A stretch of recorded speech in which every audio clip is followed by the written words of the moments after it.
Assalamualaikum warahmatullahi wabarakatuh. Di sini saya akan tentang teori bahasa dan otomata dari saya Kreatif Pramuswira dengan NIM 2105 1204 072 dengan kelas TIP 2021. Di sini saya akan mengambil judul tentang implementasi konsep finite state automata untuk pengolahan data santri pada pondok pesantren. Programnya menggunakan metode vintage state automata untuk mengatur dan mendistribusikan data sesuai perubahan status dikenal dengan program VNet State Automata untuk pengelolaan data santri di pondok pesantren. Nah, ini memungkinkan pelaksanaan kegiatan santri, pembaruan status, dan pemantauan kehadiran secara efektif. Dengan memanfaatkan prinsip OJK, program ini dapat meningkatkan pendataan santri dan memberikan informasi yang akurat dan terstruktur tentang keadaan yang pertumbuhan dan pertumbuhan santri di tambak pesantren. Kegunaan organisasi data santri program saat ini membantu mengatur data tersanitasi dengan cara tersier sesuai dengan status dan keadaan dengan menggunakan prinsip OJK.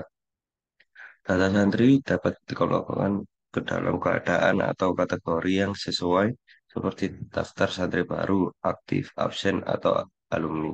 Ini menyederhanakan pengumpulan dan pengolahan data berdasarkan status individu. Pencatatan perubahan status santri. Prinsip OJK dalam aplikasi ini memungkinkan notifikasi perubahan status secara otomatis. Setiap penyeberangan dari satu negara ke negara bagian lain akan menandakan perubahan status keamanan dan memperbarui data terkait. Hal ini mempermudah pengumpulan dan diseminasi data ketika terjadi perubahan status seperti pendaftaran baru, status absen, atau pengurusan. Pemantauan aktivitas santri berdasarkan statistik saat ini program ini dapat membantu pemanfaatan kegiatan keagamaan dengan menggunakan FSA. Sebuah program ini memantau dan merekam kegiatan keagamaan berdasarkan kejadian terkini seperti kehadiran, partisipasi dalam kegiatan atau presentasi akademik. Hal ini memungkinkan pesantren mendapatkan informasi yang lebih akurat tentang keterlibatan dan perkembangan santri, analisis dan pelaporan data. Program ini saat ini program saat ini memungkinkan untuk membuat catatan dengan cepat dan memudah serta menganalisis data sensitif. Data santri dapat dibagi dan disebarluaskan dalam bentuk laporan yang lebih terstruktur, terstruktur berdasarkan status dan keadaan dengan menggunakan prinsip OJK. Hal ini memungkinkan asisten peneliti pesantren untuk melakukan analisis lebih mendalam terhadap data yang dikumpulkan, seperti tingkat presentasi akademik atau tingkat kehadiran. Efisien pengolahan data.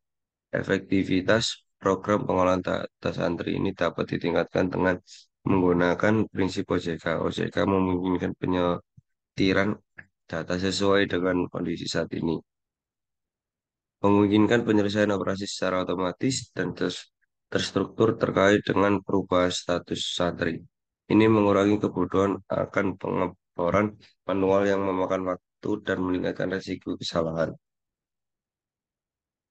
Langkah-langkah satu membuat model FSA. Langkah pertama adalah pengembangan model OJK yang memasukkan perubahan status santri di tambah pesantren. Model ini terdiri dari state-state yang mewakili status santri seperti daftar santri baru, aktif, absen, atau alumni. Berdasarkan perubahan status yang terjadi serta transisi antara state-state tersebut berdasarkan perubahan status yang terjadi. Langkah dua, penerimaan dan validasi data, baik melalui masukan manusia atau pengumpulan data yang diimpor. Program akan menerima data yang diberikan penggunaan. Data yang disampingkan saat ini akan diverifikasi dan variasikan untuk memastikan keakuratan dan kelengkapan informasi yang dibutuhkan, seperti nama pendonor, tanggal lahir, dan data lainnya. Langkah tiga, inisiali, inisialisasi data santri. Setelah data dimasukkan dan diverifikasi, aplikasi akan memulai sanitasi data sesuai dengan model OJK yang telah dibuat sebelumnya. Santri baru akan disebut sebagai daftar santri baru dan akan memiliki atribut awal seperti nama, tanggal lahir, dan lain-lain.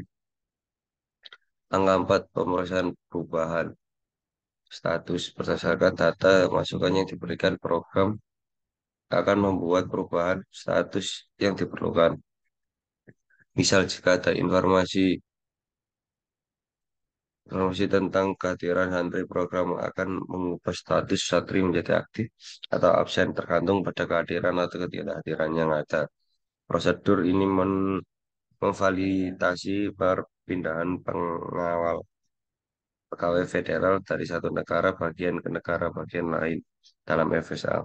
Langkah 5, pencatatan data perubahan. Setiap perubahan santri akan tercatat oleh sistem. Data perubahan ini akan mencakup informasi seperti tanggal perubahan, perubahan sebelumnya, dan perubahan baru. Nantinya data ini perlu disebutkan untuk memungkinkan analisis dan penjajakan yang lebih baik dengan memungkinkan riwayat perubahan status santri. Langkah 6, operasi data santri. Selain itu, program ini memiliki kemampuan untuk melakukan berbagai tugas terkait data sensitif seperti perancangan proyek, pengumpulan data, atau sanitasi data. Operasi saat ini akan memengaruhi perubahan status dan atribut yang relevan, dan perangkat lunak akan menerapkan setiap perubahan yang diperlukan pada status atau data lain sesuai dengan aturan yang ditetapkan sebelumnya. Langkah 7, pelaporan dan analisis data. Suatu program dapat menghasilkan teks terstruktur sesuai dengan data sensor yang tersedia saat ini. Paragraf ini dapat berisi informasi tambahan seperti belajar santri, partisipasi dalam kampanye, prestasi, atau laporan mata uang. Selain itu, analisis data dapat dilakukan untuk mengamati pergerakan santri, mengidentifikasi seseorang, atau menghasilkan kesimpulan berdasarkan informasi yang tersedia. Kesimpulan, implementasi program Finance State Automata merupakan metode penanganan data santri yang efisien dan terorganisir dengan baik di sebuah kolom pesantren. Program tersebut memungkinkan pelaksanaan kegiatan santri secara efektif, pemantauan kehadiran, dan pelacakan perubahan status melalui penggunaan OJK. Hasilnya berubah laporan kehadiran, perubahan status, dan analisis program santri. Program saat ini membantu meningkatkan efektivitas penyerapan sanitasi perenungan terstruktur secara perubahan pemeliharaan dan perenungan data terstruktur. Dengan demikian, manfaat pemrograman sangat signifikan dalam hal pengumpulan dan diseminasi data di pondok pesantren. Terima kasih. Berikut codingannya. Eh, untuk output masih belum bisa dijalankan dikarenakan Viscode saya lagi ada trouble. Terima kasih dari saya. Assalamualaikum warahmatullahi wabarakatuh.